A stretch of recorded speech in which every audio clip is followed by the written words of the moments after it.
Production by Bilingual, Nevsky Prospekt, author, Gogol.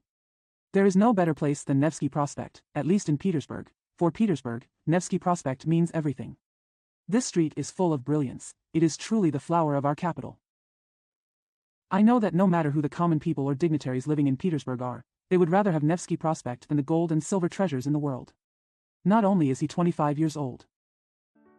Young people with beautiful mustaches and well-made dresses are fascinated by it, and even old people with full beards and shiny heads are also fond of it. And what about the ladies? Ah, ladies are even more fond of Nevsky Prospekt. Who doesn't love this street? As soon as you step onto Nevsky Prospekt, a fun atmosphere hits you. Even if you have important things to do, as soon as you step onto the street, you will forget everything. This is the only place to relax. People come here not because of the needs of life, nor because of the benefits and the desire for business and profit that floods the whole city of Petersburg. The people you meet on Nevsky Prospekt do not seem to be like those on Ocean Street, P Street, Cast Iron Street. People in Mining Street and other streets are so selfish. In those places, greed, selfishness, and snobbery are clearly displayed on the faces of people walking and riding in various carriages at high speed. Nevsky Prospekt is the traffic hub of Petersburg. If a person who lives in the Petersburg or Vyborg districts has not visited a friend who lives on the beach or near the Moscow checkpoint for several years, then he can be sure that he will meet each other on Nevsky Prospekt. No matter it is the list of official positions. Neither the information nor the information provided by the information desk is as accurate as Nevsky Prospekt. Nevsky Prospekt can do anything. It was the only pastime in Petersburg, which was starved of entertainment. The sidewalks were swept clean, and my God, what footprints were left on them. A retired veteran wore heavy and dirty leather boots that seemed to crack when he stepped on the granite pavement. A young woman stepped on small and exquisite women's shoes that were as light as smoke, just like sunflowers following the sun. They kept turning their little heads to look at the colorful shop windows. A warrant officer, who was full of hopes of promotion, was holding a clanging saber and scratching a deep mark on the ground. They were all angry at this street. They kept turning their little heads to look at the colorful shop windows. A warrant officer, who was full of hopes of promotion, was holding a clanging saber and scratching a deep mark on the ground. They were all angry at this street. Kick your legs with more or less force. How many rapid and bizarre changes take place in this street in one day? In one day and night, it has experienced so many changes in the world. Let's start early in the morning, at this time. The whole city of Petersburg is filled with the aroma of warm, freshly baked bread. Old women in ragged clothes swarmed towards the church and sympathetic passers-by. Nevsky Prospekt was still empty at this time.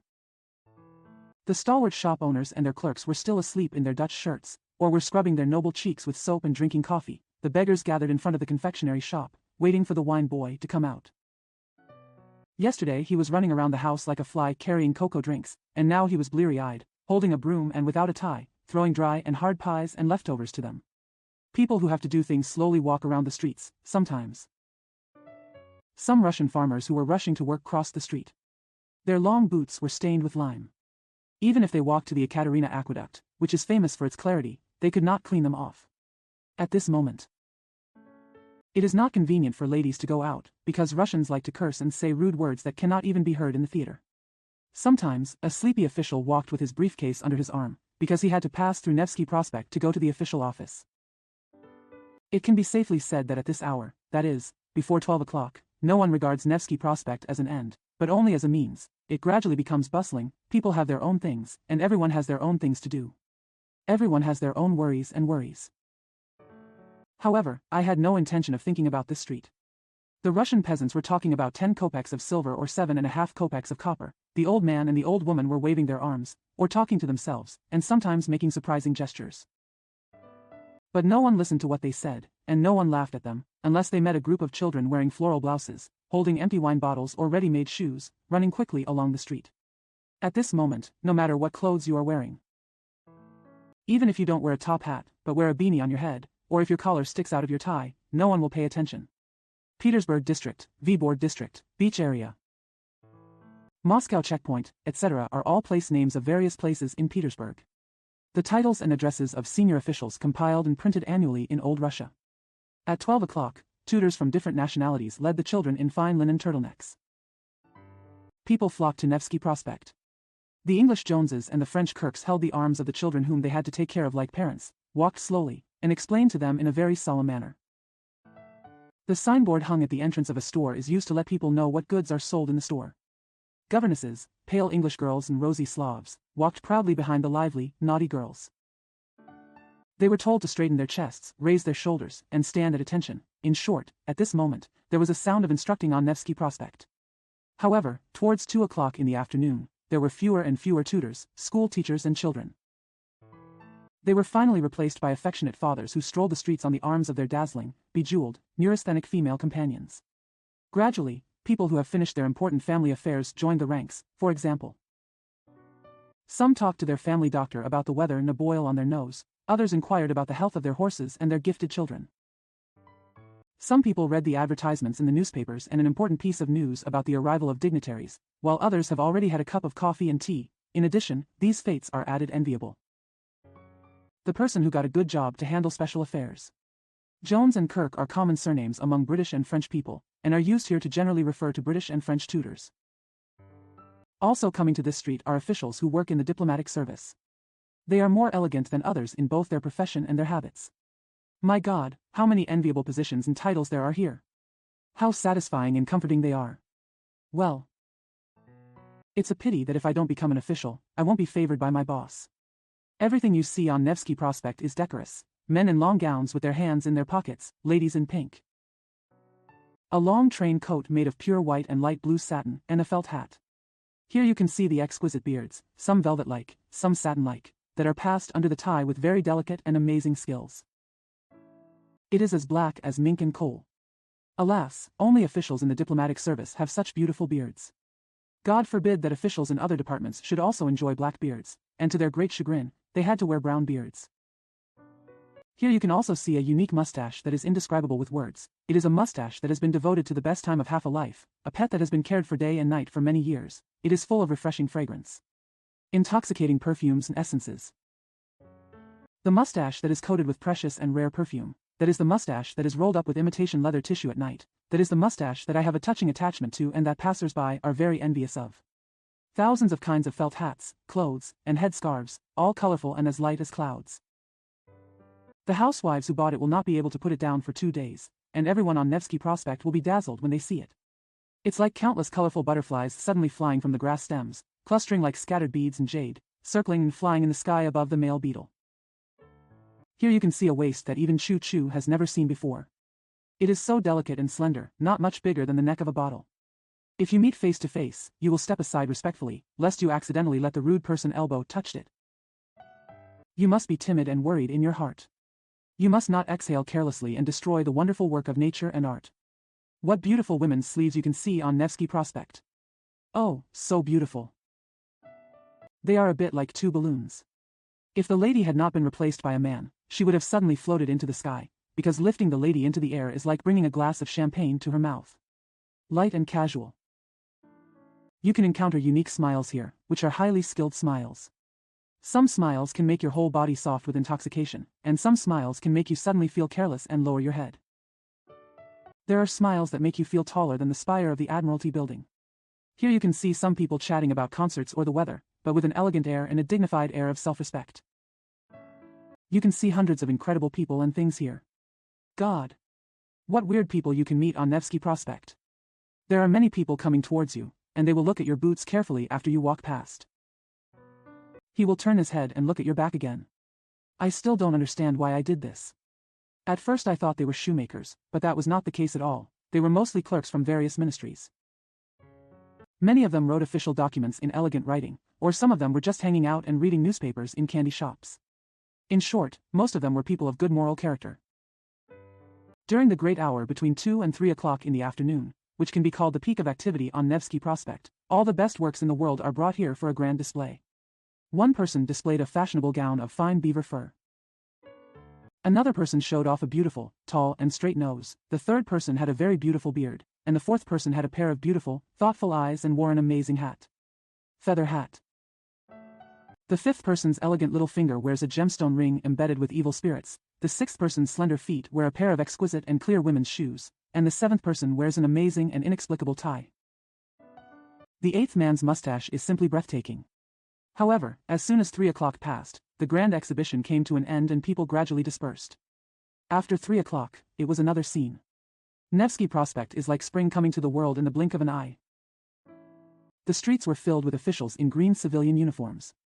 The hungry 9th-class civil servants, 7th-class civil servants and other ranks of civil servants kept speeding up. The young 14th, 12th and 10th-class civil servants quickly took advantage of this opportunity. Walking around the Nevsky Prospekt, it's as if you haven't been sitting in the office for 6 hours.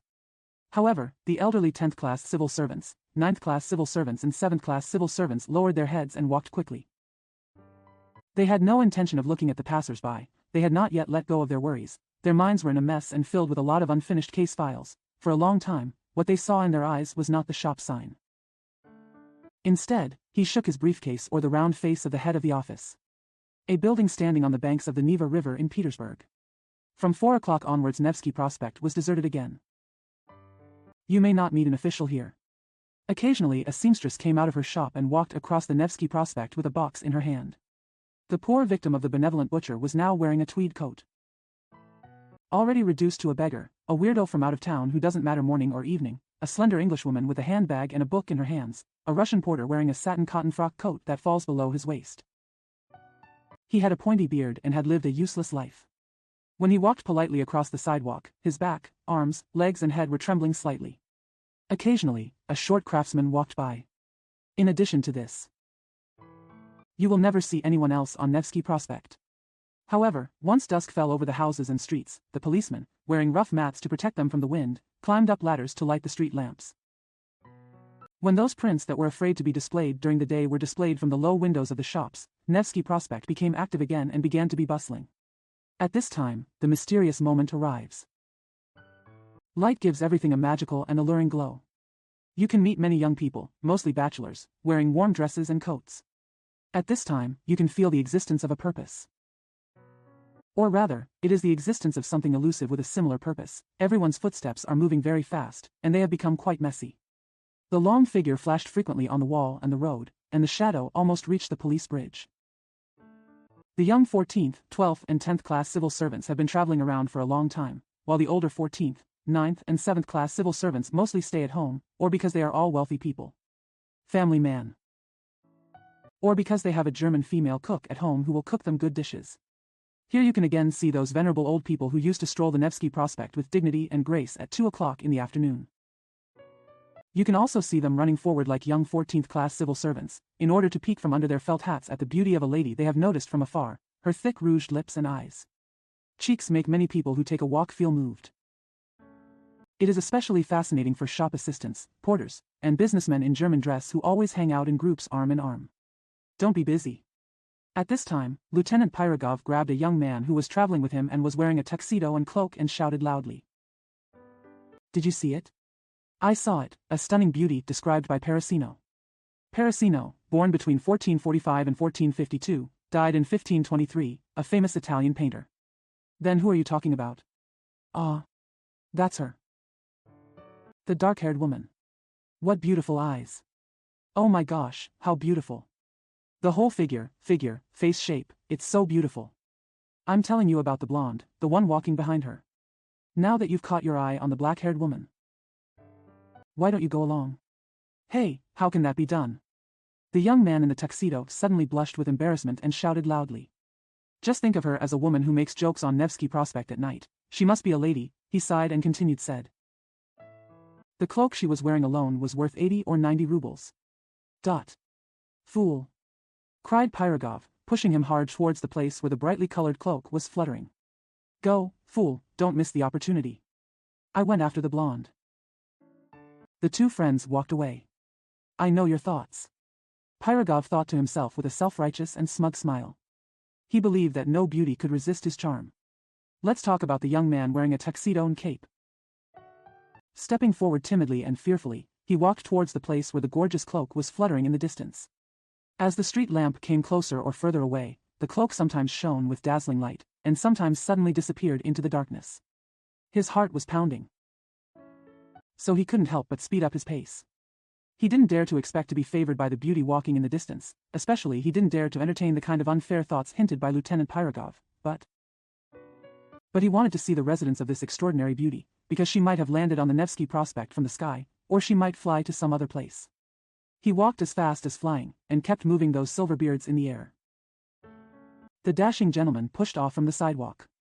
This young man belonged to a rather strange group of people among us. who are at once citizens of St. Petersburg and characters we see in dreams but who also belong to the real world. This unique class was extremely unusual in a city filled with officials, merchants, and German craftsmen. He is a painter. Isn't this a strange character? A Petersburg painter. A painter from the Northland. A painter of a place where Finns live, where everything is damp, flat, quiet, pale, monotonous, and dim. These painters are not at all as proud as the Italian painters and as passionate as Italy and its sky. On the contrary, most of them are kind. The docile, shy, and optimistic people love their art silently. They only sit in a small room with 2 or 3 friends quietly drinking tea, talking humbly about their favorite topics without asking about other things. He often called an old woman begging to his home and asked her to sit on the 6 or 7 hours to put her pitiful, numb face on canvas. He also painted scenes from his own room, which was filled with all kinds of small painting tools, hands and feet made of plaster that had turned brown with age and dust, a broken painting easel. The bottom-up palette, the friend playing the guitar, the paint-spattered walls and the open windows, from which you can vaguely see the dim Neva River and a few poor fishermen wearing red shirts. Almost all the scenes painted by these painters always have a dark tone, that is the indelible mark of the northern land. Almost all the scenes painted by these painters always have a dark tone, that is the indelible mark of the northern land. Despite this, they always dive into their creations with great joy. They are usually very talented. Once influenced by the fresh wind of Italy, his talents will spread out and bloom like flowers and trees that have been moved from the room into the fresh air. They are always very timid when they see a badge and thick tasseled epaulets. They will feel uncomfortable and involuntarily reduce the price of their own works. They also like to dress up sometimes, but when they dress up, they always feel dazzling, as if they have a patch on their clothes. You can sometimes see them wearing a sophisticated tuxedo and a stained cape, or a valuable velvet vest and a paint-splattered frock coat. This is just like you sometimes see a nature goddess with her head facing down on an unfinished landscape painting. Because he couldn't find the place, he painted on the smeared background of a work he had been concentrating on before. It's like sketching out a sketch. He never looks at you. Even when he looks at you, his eyes are always a bit dazed and uncertain. He does not stare at you with the fierce eagle eyes of a supervisor or the falcon eyes of a cavalry officer. This is because at the same time he has to look at your face and the charm of the plaster statue of Heracles that stands in the room, or a picture that is brewing before his eyes. Therefore, his words often do not match his words. Sometimes the answers are wrong and my mind is in a mess, so I become more timid. The young man we are describing, the painter Piskarev, belongs to this category, shy. Sometimes the answers are wrong and my mind is in a mess, so I become more timid. The young man we are describing, the painter Piskarev, belongs to this category, shy and timid, but with a spark of emotion in his heart. Once the right time comes, it will ignite into a blazing flame. With secret uneasiness, he hurriedly followed the enchanting beauty, seeming to be deeply surprised by his own presumption. His eyes. His thoughts and emotions were focused on the strange girl. She suddenly turned her head and glanced at him. Oh my God, what a charming look. Her dazzling white and very lovely forehead is covered with agate-like hair. A head of wonderfully curly hair. A few strands of hair peeked out from under the felt hat, lightly covering her cheeks that were lightly flushed due to the slight chill in the evening. Her cherry lips were tightly closed, locking a string of the most charming dreams. The aftertaste of childhood memories, the thoughts and silent excitement in front of the bright holy lamp. All of this seemed to be condensed, integrated, and reflected on her 2 well-proportioned lips. She glanced at Piskarev, and his heart throbbed involuntarily. Her eyes were stern, and someone was following her openly and shamelessly. Her face suddenly showed an expression of irritation. However, even the anger in this charming face was fascinating. A feeling of shame and timidity hit his heart, and he immediately stopped and lowered his eyes. But how could we miss this goddess and not even know where she lives in the temple? The young dreamer thought of this and determined to follow closely. In order not to be discovered, he stayed far away and looked around idly. He carefully looked at the signs everywhere, and at the same time, he kept an eye on the strange girl's whereabouts. The number of pedestrians gradually became less and less, and the street became much quieter. The beautiful woman looked back, and he seemed to feel. A faint smile crossed the corner of her mouth. His whole body trembled slightly, and he couldn't believe his eyes. No, it was the illusion of a smile created on her face by the deceptive light and shadow of the street lamp. No, it was his own fantasy mocking him. But his breathing quickened on his chest. He was in an inexplicable trembling. The emotions all over his body were boiling, and everything in front of him was cast in a blur. The sidewalk rushed quickly beneath his feet. The carriage drawn by the galloping horses seemed to be standing still. The bridge gradually lengthened and suddenly broke at the arch. The building stood upside down, and the sentry box collapsed towards him. The sentinel's axe and the gold characters and scissors pattern on the sign seemed to shine on his eyelashes. All this was caused by the charming woman's glance and look back. He turns a blind eye and hears nothing. He unconsciously ran along the light footsteps left by those slender feet, trying his best to slow down the pace that was moving so fast with the pounding of his heart. Sometimes he wondered whether the expression on her face was really favorable to him. At this time, he stopped and hesitated for a moment, but the beating of his heart, the irresistible power and the excitement of emotion drove him forward again. He didn't even notice that a 4-story house suddenly stood in front of him, with 4 rows of windows brightly lit. Everyone stared at him, and the iron railings of the door bumped hard against him. He saw the strange girl running up the stairs as fast as she could. She turned around and put her finger to her lips, indicating that he could follow her upstairs. His legs were trembling, his thoughts were boiling. A strong feeling of joy shot through his heart like lightning. No, this is not a dream. Oh my gosh. How happy this moment is. How wonderful life is in this moment. Heracles is the strong man in Greek mythology. He is the son of Zeus and a human woman, known as Hercules in Roman mythology. But isn't this all a dream? Strange girl, in order to get her angelic glance back, he is willing to sacrifice his life. He regarded coming to her residence to take a look at her as an indescribable happiness. Could it be that she really had feelings for him and favored him? He ran upstairs quickly. He didn't have any worldly evil thoughts in his heart, nor was he ignited by worldly desires, yes. He is innocent at this moment, like a virgin boy who only has a vague spiritual desire for love. The very things that would arouse indecent desires in a lustful person do just the opposite. But it only made his inner thoughts become more holy. This was a kind of trust given to him by that stunning beauty, which made him vow to be dignified and upright like a knight and faithfully obey all her commands. He was just looking forward to it.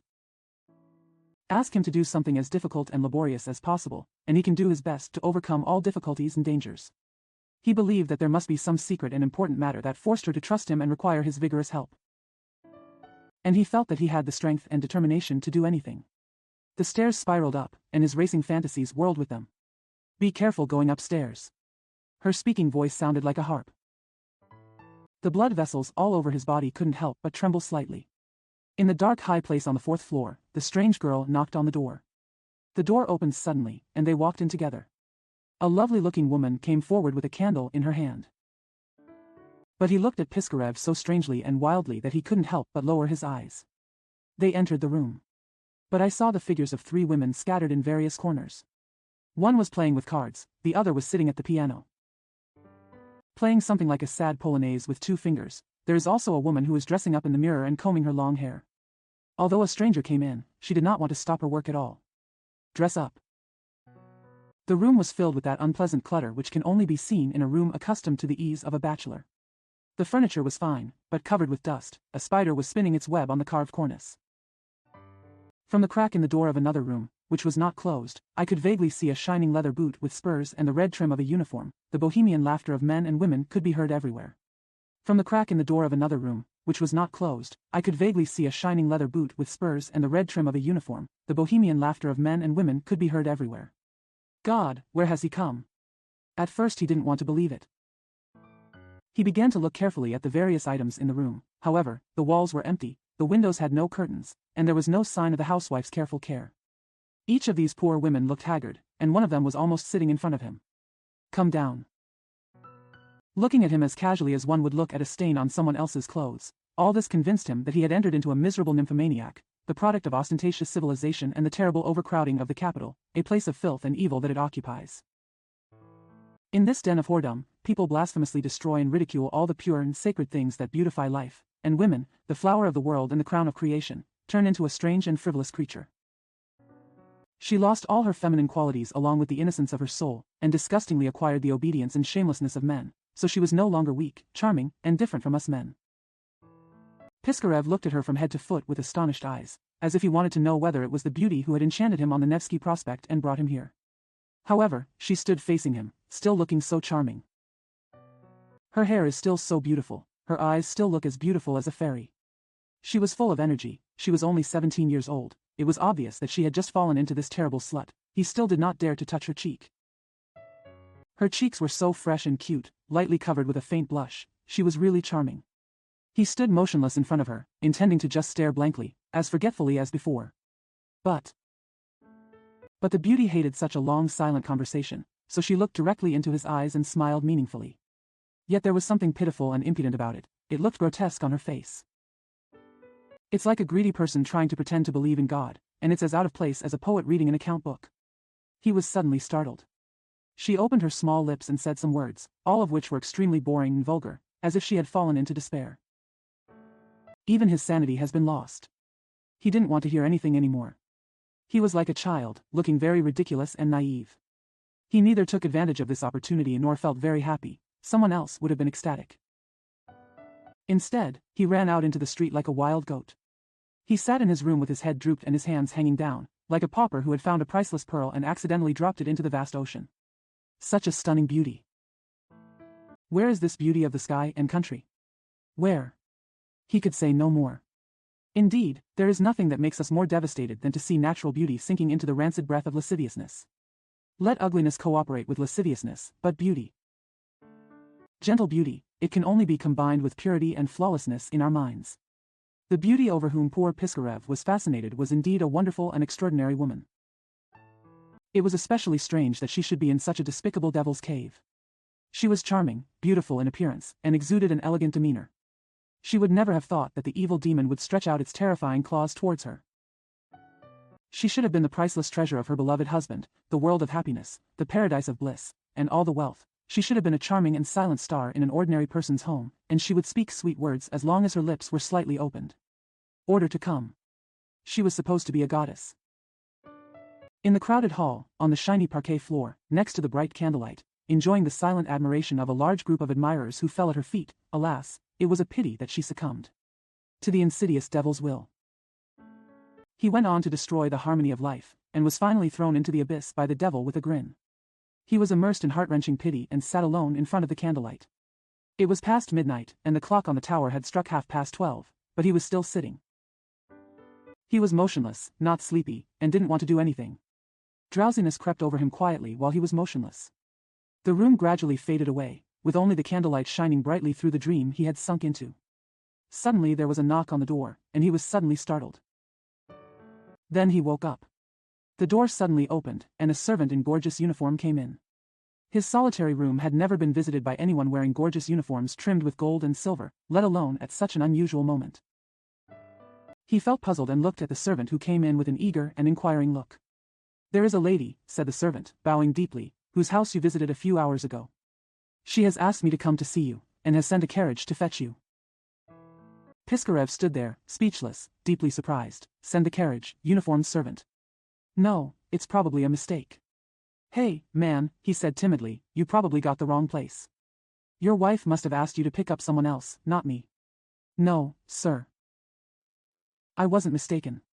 Didn't you send our wife all the way back to the 4th floor of the house on Cast Iron Street?" Yes." "Well, please go quickly. My wife must see you, and I must ask you to go right away." Piskarev ran downstairs. Sure enough, there was a carriage parked in the yard. He got into the carriage, and the door slammed shut. The stones on the road rattled under the wheels and horses' hooves. Brightly lit houses and bright signs flashed past the windows one by one. Piskarev thought about it all the way and didn't know how to explain this bizarre thing. The private house, the carriage, the gorgeously dressed servants. He could not compare all these to the room on the 4th floor. The dusty windows harmonize with the out-of-tune piano. The dusty windows harmonize with the out-of-tune piano.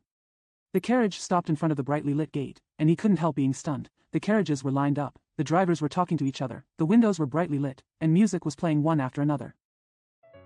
Servants in gorgeous uniforms helped him out of the car and took him respectfully to the front hall, where marble columns stood towering. The doorman wore a gold-embroidered uniform, and cloaks and leather coats were piled everywhere, creating a dazzling scene. Lights. The suspended staircase, surrounded by glittering railings and filled with perfume, leads to the upper floor. He went upstairs and entered the first hall. When he saw the bustling scene, he was so frightened that he stepped back. The colorful costumes of the people made him squirm. He felt as if the devil had crushed the whole world into pieces and mixed the pieces together inexplicably and chaotically. He felt as if the devil had crushed the whole world into pieces and mixed the pieces together inexplicably and chaotically. The ladies' shining shoulders, black tuxedos, chandeliers, various lampstands, and flying gauze. The gossamer ribbons and the double bass peeking out from the ornate bandstand railings, all of this made him dazzling. He suddenly saw so many respectable old and middle-aged men with badges on their tailcoats. He saw so many ladies walking lightly, proudly and gracefully on the parquet floor or sitting in rows. He heard so many French and English words, and the young men in black tailcoats seemed elegant manner. Whether speaking or being silent, they look solemn, do not say a word of gossip, tell jokes solemnly, smile humbly, wear beautiful beards, and deftly stretch out a pair of beautiful hands to arrange their ties. The ladies are graceful. Immersed in a state of complacency and intoxication, with his charming eyes lowered, it was really. However, Piskarev looked submissive, leaning anxiously against a column, looking at a loss. At this time, the crowd gathered around a group of dancing people. They were wrapped in transparent tulle woven in Paris and wore clothes as thin as clouds, dancing quickly. They stretched out their shining feet and stepped on the parquet floor casually, making them even more elegant than if they were not even touching the ground. However, one of them was extraordinary, dressed in a particularly pretty and dazzling way. Her entire attire was fashionable and had an indescribable beauty, and it seemed that this was not a deliberate pursuit on her part, but a natural outcome. She looked casually at the crowd of spectators. As if intentionally or unintentionally, her charming long eyelashes lowered inadvertently. When the slight shadow covered her charming forehead the moment she lowered her head, her fair and dazzling face became particularly eye-catching. Piskarev pushed the crowd away with all his strength. He wanted to take a closer look. However, it was a pity that a big head with a full head of black curly hair blocked her from time to time, and the crowd trapped him in the middle, unable to move forward or retreat, and he was afraid of being accidentally pushed. He wanted to take a closer look. However, it was a pity that a big head with a full head of black curly hair blocked her from time to time, and the crowd trapped him in the middle, unable to move forward or retreat, and he was afraid of being accidentally pushed. Officials such as third-class civil servants. But he finally squeezed to the front, took a look at his clothes, and wanted to tidy up a bit more decently. Oh my God, what's going on? What he was wearing was a formal coat, and it was stained with paint. He left in such a hurry that he forgot to change into more decent clothes. He couldn't help lowering his head. His face suddenly turned red to the roots of his ears. He really wanted to find a crack in the ground to hide, but there was nowhere to hide. The young attendants in gorgeous clothes blocked him behind like a wall. He was already planning to stay far away from the beauty with the charming forehead and eyelashes. He raised his eyes in alarm, wondering if she was looking at him. Oh my God. She was standing right in front of her, but what was going on? What's going on? It's her. He practically shouted.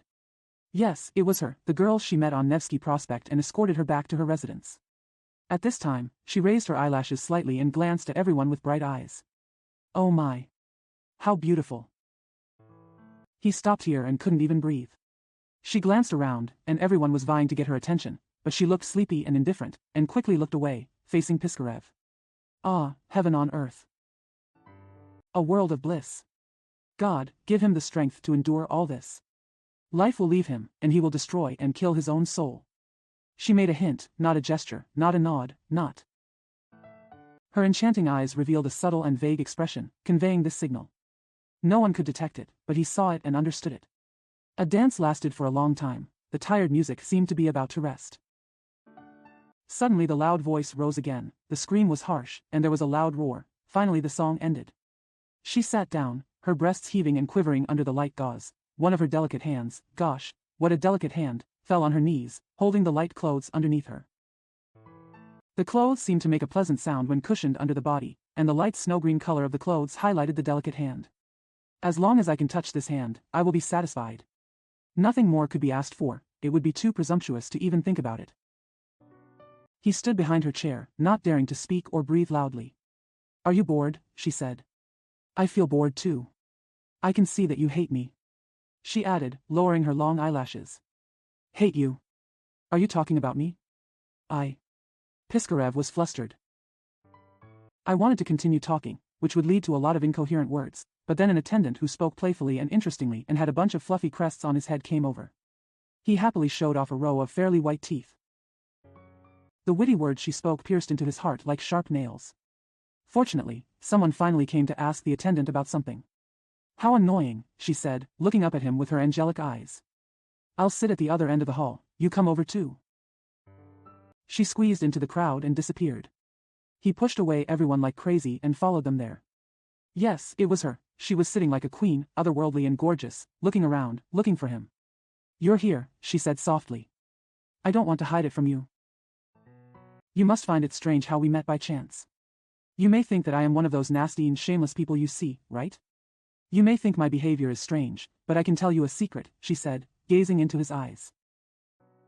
Can you never leak it? Oh, definitely. Must. It must not be leaked. But then an older man came up to her, spoke to her in a language that Piskarev could not understand, and then stretched out his arm to her. She glanced at Piskarev with a pleading look, signaling him to stay where he was and wait for her return, but he was so impatient that he could not obey anyone's orders, not even though she said. He immediately followed, however. The bustling crowd finally separated them. He never saw the snow-white dress again. He walked anxiously through the rooms, pushing people who were coming towards him recklessly, but in room after room, only celebrities could be seen sitting there playing bridge, and there was total silence. In the corner of a house, several elderly people were arguing about the merits of studying literature and martial arts. In another corner, people in well-dressed tuxedos make flippant comments about a prolific poet's multiple volumes of poetry.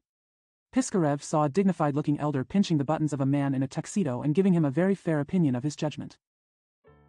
But the other party roughly pushed him aside, even ignoring the prestigious medal hanging around his neck. Piskarev ran to another room. She was not there.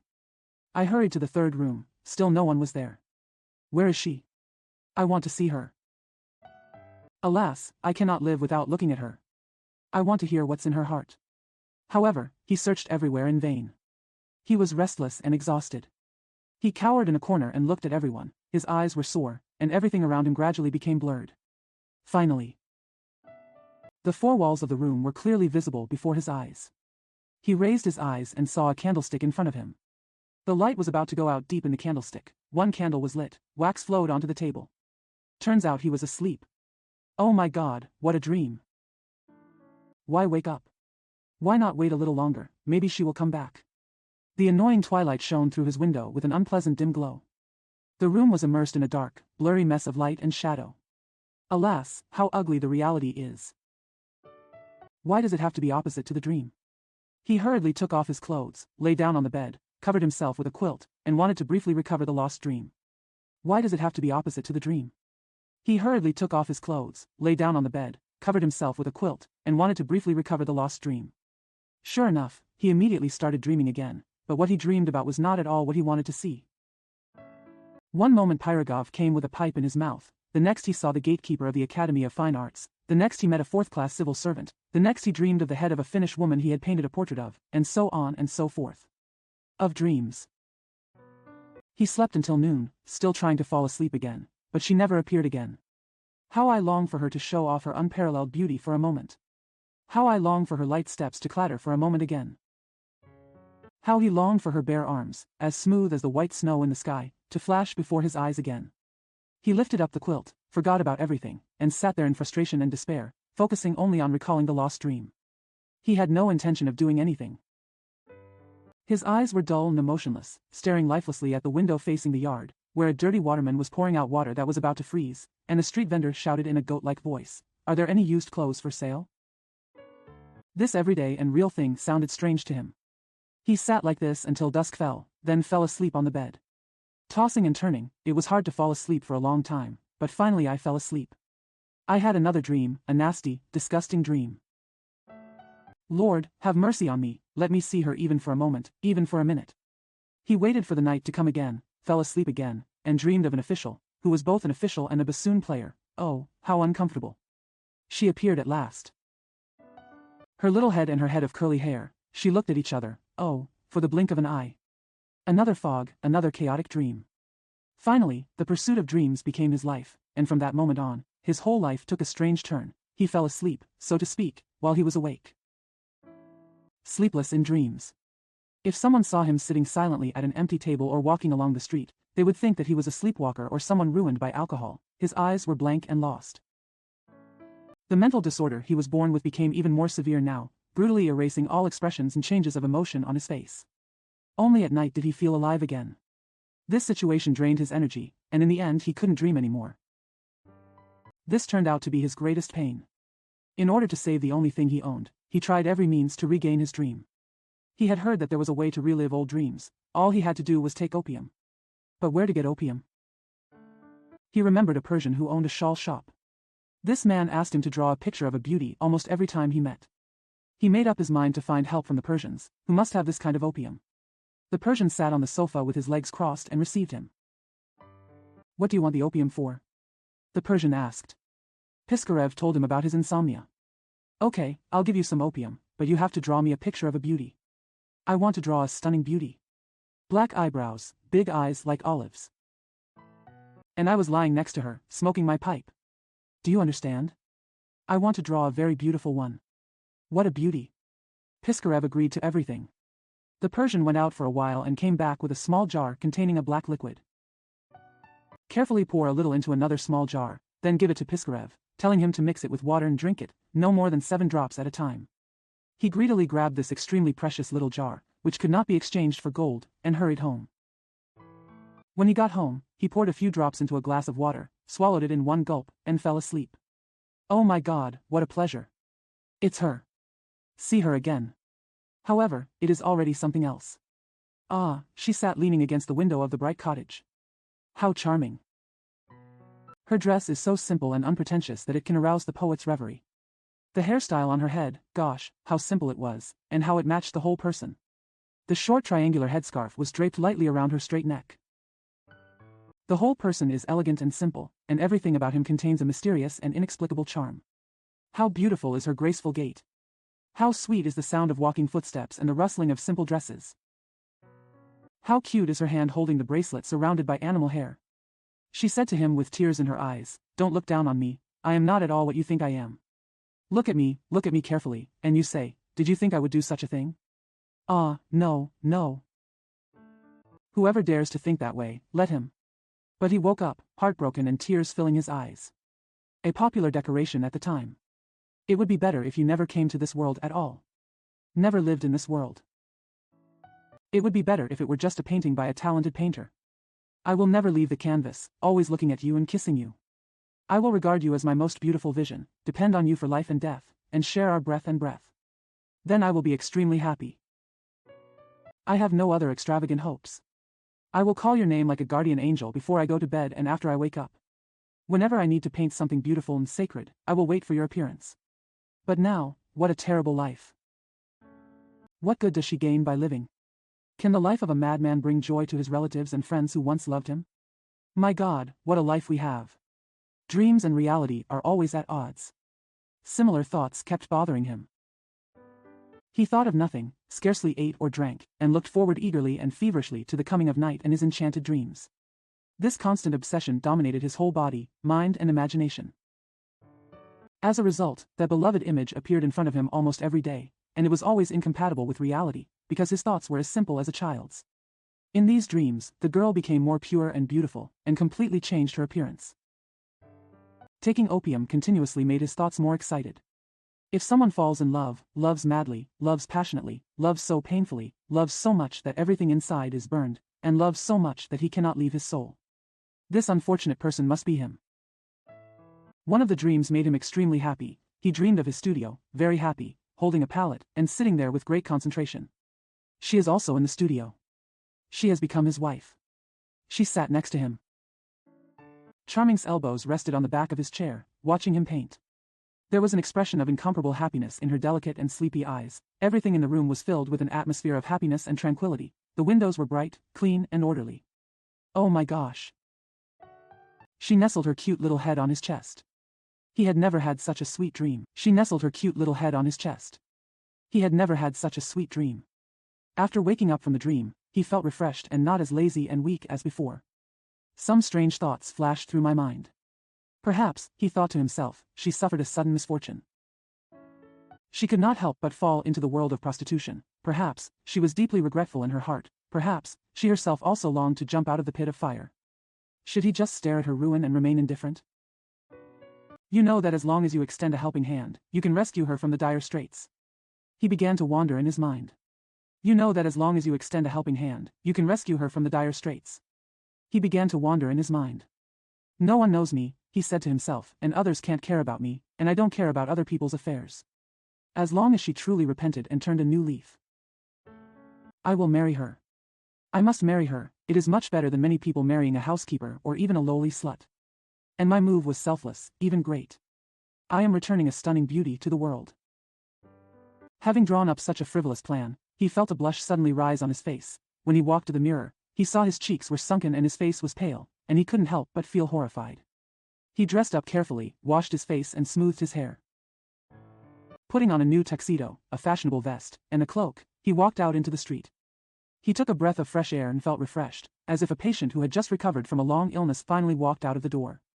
As he approached the street, my heart was pounding involuntarily because I hadn't been there since that unfortunate encounter. He looked for the house for a long time. He seemed unable to remember it. I walked up and down the street twice, not knowing which house to stop at. Finally, he thought one of the houses looked a bit like it. So, I quickly ran upstairs and knocked on the door opened, and a person came forward to greet me. Who is it? She is the one he likes, the beauty hidden in his heart, the model for his ideal painting, so heart-wrenching. Someone who is so painful and so sweet that I think about day and night. She stood in front of him. He was trembling all over, his heart was filled with ecstasy, and he was so weak that he could hardly stand. She stood face to face, still charming, even though her eyes were sleepy. Her face was slightly pale and not so beautiful, but she was still charming. "Oh," she shouted when she saw it was Piskarev, rubbing her eyes. It was already 2 o'clock in the afternoon. "Why did you run away that day?" He sat down on the chair limply, staring at her blankly. "I just woke up. They didn't bring me home until 7 o'clock in the morning. I was really drunk," she added with a smile. "Ah, you might as well be mute and unable to speak at all. Why bother saying these words?" She suddenly revealed to him all the details of her life. However, despite this, he still suppressed the anger in his heart and determined to give it a try to see if his persuasion would have an effect on her. He took courage. Her trembling but passionate voice showed that she was deep in the fire. She listened to him intently, with that look of astonishment which we usually do when we see something unexpected and very strange. She smiled lightly and glanced at the female companion sitting in the corner. The female companion was no longer cleaning her comb and was listening carefully to what the new preacher had to say. "It is true that I am poor," said Piskarev after a long and instructive exhortation. Finally, he said, "However, we can work for a living, we can work together to improve our living conditions. The greatest happiness is to make a living by ourselves. I can paint, and you can sit beside me, encourage me, embroider or do something else, handwork. We will have enough food and clothing. How can that be done?" She interrupted him with a look of disdain on her face. "I'm not a washerwoman or seamstress, so why do I have to work? Oh my God." These words revealed her lust for the whole mean and obscene life. It was a life full of emptiness and boredom, accompanied by lust all day long. "Just marry me." The female companion, who was still sitting silently in the corner, took over the conversation shamelessly and said, "I will marry you and just sit like this." Said. A silly grimace appeared on her contemptible face, which made the beauty laugh. "Ah, this is so presumptuous. It's unbearable." He walked away in a daze and with a numb expression. He was confused, aimless, blind. Listening but not hearing, unaware, wandering all day long. No one knew where he spent the night. It was only the next day that he returned to his residence with a vague subconscious, looking haggard, looking terrible, and with disheveled hair. He looked like a nervous wreck. He locked himself in his room, letting no one in, and asking for nothing. For days passed, and the locked door was not opened once. Another week passed, and the door was still locked. People crowded to the door of the room. She called him loudly, but there was no sound. Finally she pried open the door and found that he had cut his throat and was dead. The bloody razor fell to the floor. His hands were spread out convulsively, and his appearance was twisted and scary. It can be inferred that his hands were not in the right place and he suffered a long period of torture before the guilty soul finally came out of the body. Thus perished poor Piskarev, the victim of a wild passion, a meek, timid, humble, and innocent man. He harbors a spark of talent that may, in time, burst into flames. No one cried for him. Beside his body, there was no one except the figure of a patrolman and the cold face of a medical examiner. There was not even a religious ceremony, and his coffin was carried quietly to Okhta. Only a soldier watching the gate followed the coffin and wept, and that was only because he drank an extra bottle of vodka. Even Lieutenant Pirogov did not come to see the remains of this unfortunate and pitiful man, but the lieutenant took good care of him during his lifetime. However, Lieutenant Pirogov could not care less. He was busy with something very important. Now let's talk about him. I don't like to meet corpses and dead people.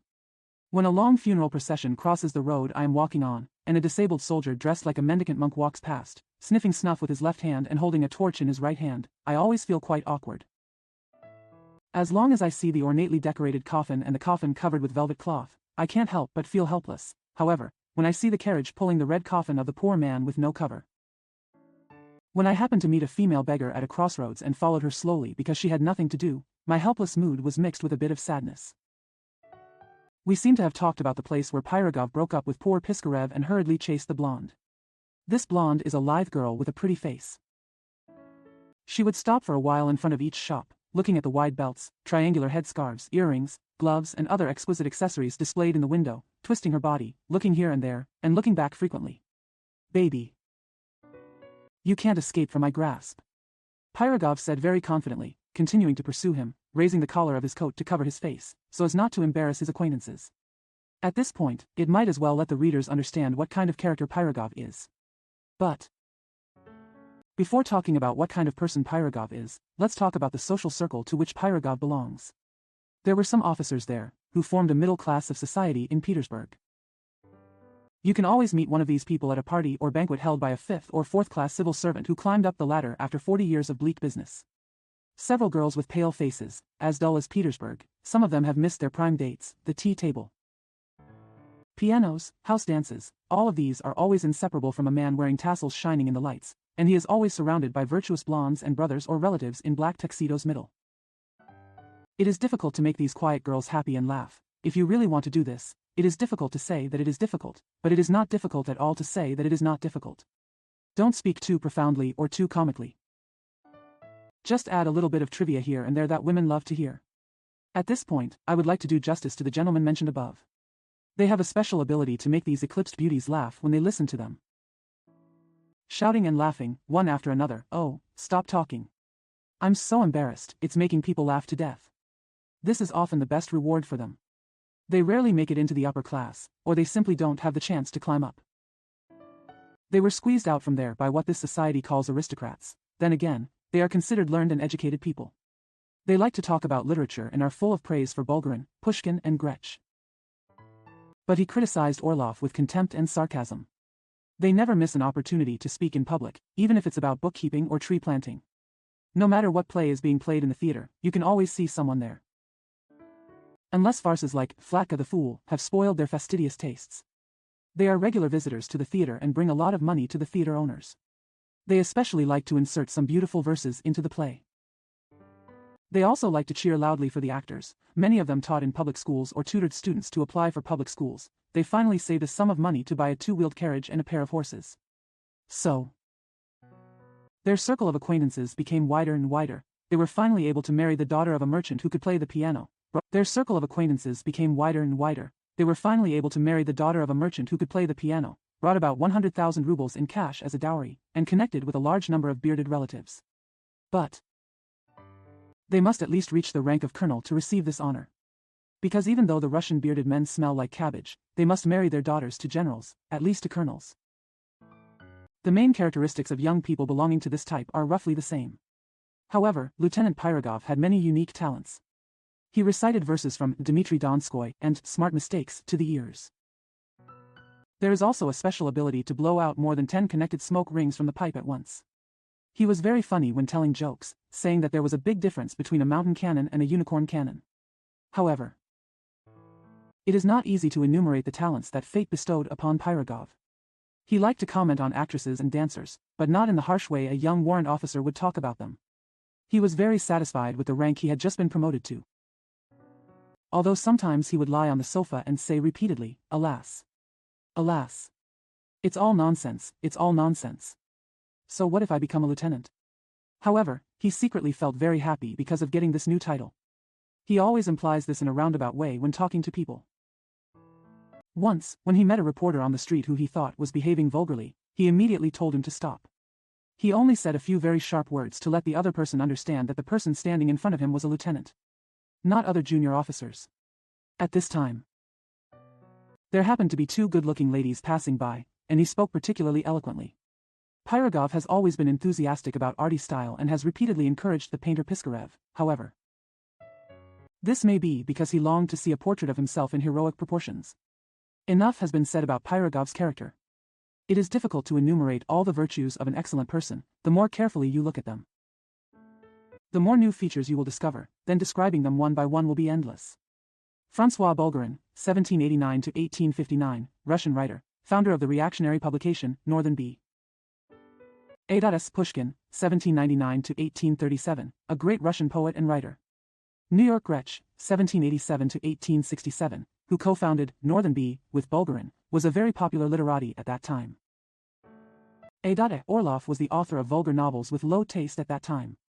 It is a tragedy written by the playwright Vladimir Ozerov, 1769–1816. It was a popular and mediocre work at the time. Is a famous comedy written by the famous writer Ya.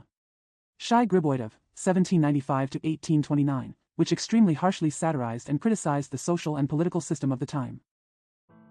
Moreover, Pirogov has been chasing after the strange girl, asking her this and that from time to time, while she responded to him stiffly, wordlessly, and vaguely. They walked through the dim gate of Kazan Cathedral and turned into Pingmin Street. It was a street lined with tobacco shops and stalls, where German craftsmen and Finnish women gathered. The blonde trotted and briskly entered the door of a dirty house. Pirogov followed. She ran up the dark and narrow stairs. Entering a room, Pirogov also squeezed in boldly. He was in a large room with dark walls and smoke hanging from the ceiling. On the table lies a pile of screws, bench tools, a shiny coffee pot and candlesticks. The floor was strewn with copper and iron filings. Pirogov immediately guessed that this was a craftsman's home. The strange woman walked into a side door again. He thought for a moment, but, following Russian rules, decided to move forward. He entered that room. It was nothing like the room he had just seen. It was clean and tidy, indicating that the owner here was a German. He was stunned at the very strange sight before him. Sitting in front of him was Schiller. It is not Schiller, the writer who wrote William Tell and History of the 30 Years' War, but Schiller, the famous craftsman who welded iron kettles in Pingmin Street. Standing next to Schiller is Hoffmann, nor the writer Hoffmann. It was a good shoemaker from Officerstrasse and Schiller's good friend Hoffmann. Schiller was drunk, sitting on a chair, stamping his feet, and talking excitedly about something. Pirogov didn't think there was anything strange about it. What struck him deeply was the strange posture of these two people. Schiller sat there with his big nose stretched out and his head tilted back, while Hoffmann stretched out 2 fingers, pinched the nose, and scraped it with the blade of a shoe repair knife. Both men spoke German, so Pirogov, who only knew Gut Mogen, could not understand what was going on. However, Schiller's words roughly mean this. Schiller, 1759–1805. Famous German poet and playwright. Hoffmann, 1776–1822, a famous German novelist and painter. German, good morning. I don't want it anymore, I don't want a nose, he said, waving his arms.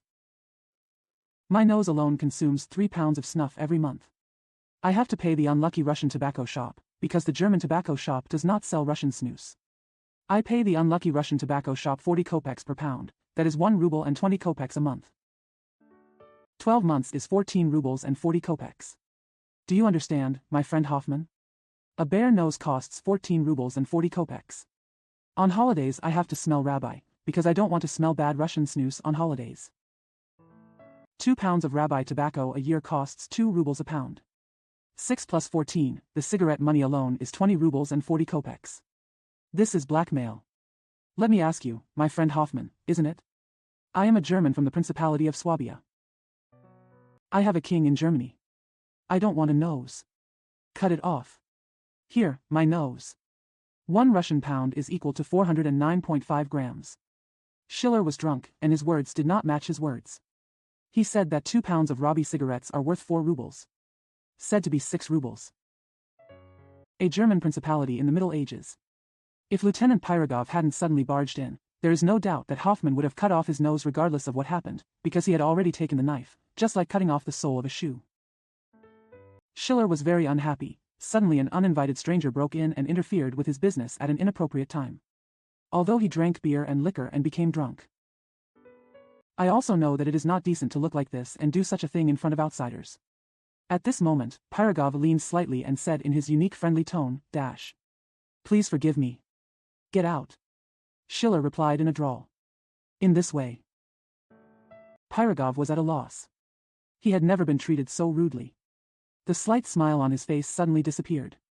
He felt deeply that his self-esteem was hurt, so he said, I'm so surprised, sir, you probably don't see, I'm an officer. How much is an officer worth? I am a German from the Duchy of Swabia. At this time, Schiller slammed his fist on the table, will become an officer, 1.5 years as a cadet, 2 years as a lieutenant, and tomorrow I will be an officer immediately. However, I don't want to join the army. This is what I think of officers, bah. While speaking, Schiller stretched out his palm and spat on it. Seeing that Pirogov had no other choice, he had to leave in anger. However, such rough treatment was detrimental to his status and really made him very sad. Not happy. He stopped several times on the stairs, as if trying to muster up his courage and think of some way to make Schiller understand that he was being too presumptuous. Later, on second thought, Schiller could be forgiven because his head was filled with beer. What's more, the beautiful appearance of the blonde appeared in front of his eyes, so he decided to ignore the matter. Early the next morning, Pirogov came to the foreign blacksmith's shop again. In the front room he met the pretty blonde. With a serious expression on her face, she asked in a cold tone, Are you okay? Oh, hello, my dear. You don't recognize me, do you? You look quite like me, what beautiful eyes. Lieutenant Pirogov said, trying to fondly tease her chin with his fingers. But the blonde couldn't help but let out a scream, and asked coldly, Are you okay? I just want to see you, nothing else, Lieutenant Pirogov said, smiling kindly as he stepped forward. However, when he saw the blonde, he was so frightened that he tried to crawl in the door. Added another sentence, My dear, I want to make a pair of spurs. Can you make them for me? Even if it's just to love you, I don't actually need spurs at all, but a bridle. What a pretty little hand. Lieutenant Pirogov always seemed extremely affectionate when making similar confessions. I'm going to call my husband, the German woman said loudly, turned and left. After a few minutes, Pirogov saw Schiller coming out of the room, looking sleepy. Just woke up from last night's drunken state. He glanced at the officer and vaguely recalled what had happened during the day yesterday. He didn't remember his gaffe yesterday at all, but he still realized that he had done something stupid. So he received the officer with a very cold air. I won't do spurs without 15 rubles, he said, wanting to send Pirogov away because he was an honest German. It was embarrassing to face someone who had seen him in a disgraceful state. Schiller liked to invite 2 or 3 friends to drink together without letting outsiders see him. At such times, he always locked the door, even his co-workers were kept away. Why is it so expensive? Pirogov asked gently, It's German craftsmanship, Schiller touched his chin and replied indifferently. The Russians are willing to do it for just 2 rubles. Okay, even if I like you and want to be your friend, I'll pay you 15 rubles. Schiller pondered for a moment. He was an honest German and was inevitably a little embarrassed. He still wanted Pirogov to give up the idea of customizing it, so he stated that it would take at least 2 weeks to complete it. Unexpectedly, Pirogov agreed without saying a word. Schiller started to think about how to do this job in a decent way, so that the real thing could be worth 15 rubles. At this moment, the blonde came in and rummaged around on the table covered with coffee pots. The lieutenant took advantage of Schiller's deep thought and walked up to her. He pinched her arm that was exposed to her shoulders. This made Schiller very unhappy. Meine Frau, he cried. Was Violonchito? The blonde agreed. Then she go to the kitchen. German, my wife. German. What's up? German, walk quickly. The blonde turned and walked out. So, 2 weeks later? Pirogov asked again. Yes, in 2 weeks, Schiller replied thoughtfully. I have a lot of work to do at the moment. Goodbye. I'll come back later. Goodbye. Schiller replied, closing the door. Pirogov was determined to pursue her. Although the German woman clearly ignored him, he couldn't understand how she could go against his good intentions, especially with his diligent attitude and shining official rank. Fully entitled to favor. However, it should also be noted that although Schiller's wife was beautiful, she was stupid in mind. But folly has a special charm in beautiful women. At least I know many husbands who are elated because their wives are stupid. Think of stupidity as a sign of innocence. Human beauty works special wonders. All the defects of mind in beautiful women, far from being repulsive, are particularly endearing. In them, vices themselves are endearing, but once the beauty fades, then a woman has to be 10 times smarter than a man in order to attract attention, if not to win love, at least to gain respect. Then again, Schiller's wife, despite her stupidity, had always been a woman. Therefore, it was not easy for Pirogov's bold plan to succeed. However, overcoming obstacles always brought a sense of satisfaction, so the blonde became more and more worried about him day by day. He often asked if the spurs were doing well. It made Schiller tired. Schiller went all out to get the spurs job done as quickly as possible. The spurs finally got it done. Oh, what a delicate craftsmanship. Lieutenant Pyrogov shouted as soon as he saw the spurs. "Oh my gosh, what a clever job. Even our generals don't have such good spurs." A feeling of self-satisfaction rippled in Schiller's heart. His eyes looked very happy, so he no longer had any grudge against Pyrogov. This Russian officer is a smart man, he thought to himself. So, can you also make a case? For example, make a scabbard or put a case on something else. Well, that's not difficult, Schiller said with a smile. Then make me a scabbard. I will bring you a sword. I have a nice Turkish dagger, but I want a scabbard for it. Schiller seemed to have been hit by a bomb. He suddenly frowned. It's terrible, he thought to himself, mentally scolding himself for taking this job. He felt that it would be dishonorable to refuse to do it after he said it. Besides, the Russian officer had praised his skills. He had no choice but to shake his head slightly and agree. However, when Pyrogov went out, he shamelessly kissed the beautiful blonde's lips. It also made Schiller doubtful. I think it will not be superfluous to give the reader a brief introduction to Schiller, who was a thoroughly German. Since the age of 20, that is, from the time when Russians were still living SOSO life. He arranged his whole life in an orderly manner and made no exceptions under any circumstances. He stipulates to get up at 7 o'clock, have lunch at 2 o'clock in the afternoon, do everything on time, and get drunk every Sunday. He was determined to spend 10 years accumulating 50,000 rubles in capital, which he had to abide by unswervingly and unchangeably as he was destined to do, because instead of trying to persuade the Germans to change their oath. It's better to persuade officials and not to poke their heads in to see the boss's concierge. He did not increase his expenses under any circumstances. Even if the price of potatoes increased much more than usual, he would not add a kopeck more and would rather buy less. Although he was inevitably hungry sometimes, he could still endure it. He was meticulous in his work and stipulated that he should not kiss his wife more than twice a day and night. In order to avoid kissing her more than once, he always only put a spoonful of pepper in the soup, however, on Sunday. This rule was not strictly adhered to, because Schiller had to drink 2 bottles of beer and 1 bottle of parsley, the latter of which he always scolded. He drank wine, not at all like an Englishman.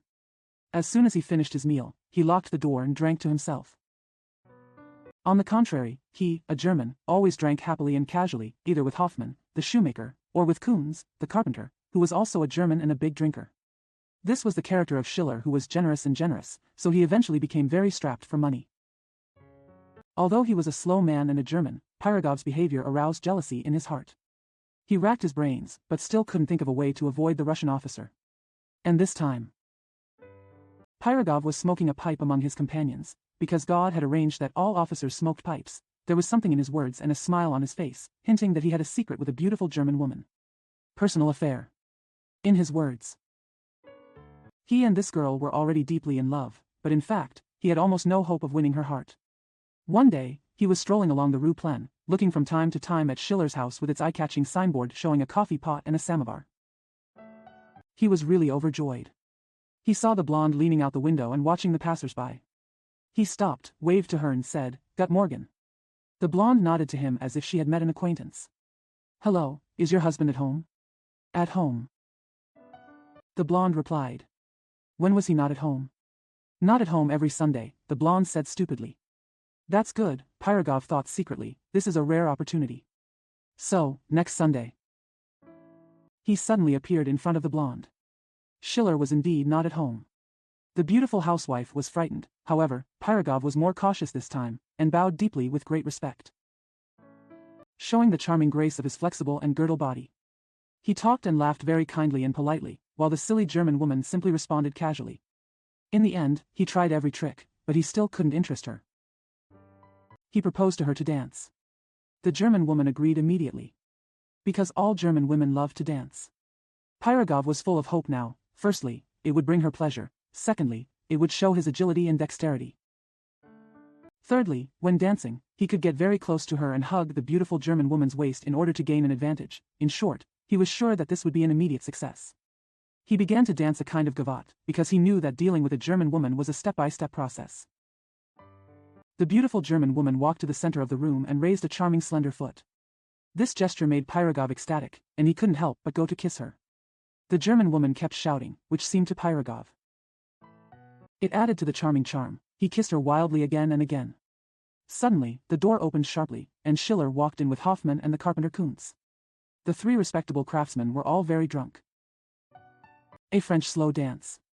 However, I leave it to the reader to imagine how indignant and annoyed Schiller would have been. Shameless, he shouted angrily, how dare you kiss my wife? You are a scumbag, not a Russian officer. Damn you. My friend Hoffman, I am a German, not a Russian pig. Hoffman nodded in agreement. I don't want to be a cuckold. My friend Hoffman, grab him by the collar and throw him out. I don't want to see him, he continued, waving his arms vigorously. His face turned as red as his red woolen waistcoat. I have lived in Petersburg for 8 years, my mother is in Swabia, my uncle is in Nuremberg, I am a German, not a beef. Tell him to get out, my friend Hoffman. Grab him by the hands and feet. My buddy Kuntz. Then 3 Germans grabbed Pyrogov's hands and feet. He struggled in vain for a while. These 3 craftsmen were the strongest among the Germans living in Petersburg. This I was very rude to him once. Without being polite, I honestly can't find the right words to describe this deplorable experience. I am convinced that Schiller must have spent the next day in fear, trembling all over, waiting for the police to come at any time. As long as what happened yesterday can disappear like a dream, he would rather spend money to eliminate disaster. However, what has happened is irreversible. Pyrogov's indignation and rage are beyond description. Just think of that embarrassing humiliation. He became mad with rage. He considered Schiller to be whipped and banished to Siberia as the lightest punishment. He hurried home so that he could dress neatly and go directly to report to the general. The lawless atrocities of a few German craftsmen are highlighted. He wanted to submit a submission to the staff headquarters immediately. If the General Staff Headquarters fails to punish the case effectively, it will appeal directly to the Inner Government Office, or else it will be appealed to Datian. However, this case was a bit strange and went unsolved. He turned into a candy store, ate 2 layered snacks, read the news published in the Northern Bee, and when he walked out, he was already tired. So angry. Besides, it's already dusk. It was cool and pleasant, and he happened to take a walk on the Nevsky Prospekt. By 9 o'clock, he had calmed down and felt that it would not be appropriate to disturb the general on Sunday, not to mention that the general must be invited to be a guest somewhere. So, he then set off to attend a party at the home of a prosecutor, where a group of civil and military officials were gathering. He spent the evening there happily, and stole the show by dancing the mazurka, which not only enthralled his female partners, and it also made the male dance partners admire it. A Polish folk dance that was quite popular at the time. Our world is really full of wonders. And it also made the male dance partners admire it. A Polish folk dance that was quite popular at the time. Our world is really full of wonders. The day before yesterday, I was walking on Nevsky Prospekt, thinking of these 2 anecdotes, and thinking to myself, how strangely and inexplicably fate plays tricks upon us. When have we ever gotten what we expected? How have we ever achieved goals that seemed within our reach? Everything backfired. Destiny bestows upon a man a very fine horse. But he let them drive around in a car indifferently, without any pity for their outstanding fitness, while another man loved horses, but could only walk on foot. When I walked by, I could only marvel. Some people have a good chef at home, but it's a pity that they only have a small mouth, and they can't swallow 2 small pieces of meat, while another person's mouth is as big as the arch of the General Staff Headquarters, but it's a pity that he can only eat a German meal made of potatoes. Meal life. How strangely fate plays tricks on us. However, the strangest thing is what happened on Nevsky Prospekt. Oh, don't believe this Nevsky Prospekt. When I walk through the street, I always wrap my cloak tightly. Pay no attention to the things that come your way. Everything is a scam, everything is a dream, everything is duplicitous. Do you think the gentleman strolling in the exquisite dress is rich? That's not the case at all. All he owned was the dress. Do you think the 2 fat men who stopped in front of the church under construction were talking about the art of architecture? Nothing like that. What they were chatting about was 2 crows crouching face to face. Do you think the enthusiastic guy waving his arms was talking about his wife throwing a ballpoint pen out of the window at an unknown officer? Not at all, he was talking about Lafayette. Do you think the enthusiastic guy waving his arms was talking about his wife throwing a ballpoint pen out of the window at an unknown officer? Not at all, he was talking about Lafayette. You thought those ladies, but ladies are the least trustworthy. It's better to avoid looking in store windows. The trinkets on display there are very beautiful, but the price will put you off. Don't peek at the pretty faces of the ladies under their woolen hats. No matter how the beauty's cloak flutters in the distance, I will never follow her to explore the secrets. Stay away, for God's sake, stay away from the street lights. Hurry, try to be as quick as possible, and walk past. It would be a blessing if the streetlights merely splashed a little stinky lamp oil on your fashionable dress. However, everything except streetlights can be confusing. This Nevsky Prospekt is always pretending to be deceptive. When the thick night falls, making the white and light yellow walls of thousands of houses stand out particularly clearly, when the whole city roars and lights shine, countless carriages rush from various bridges, leading the driver shouted repeatedly. This is especially true when the horse is jumping frequently, when the devil himself lights the lamp in order to put a mask on everything. 1835. Refers to a large building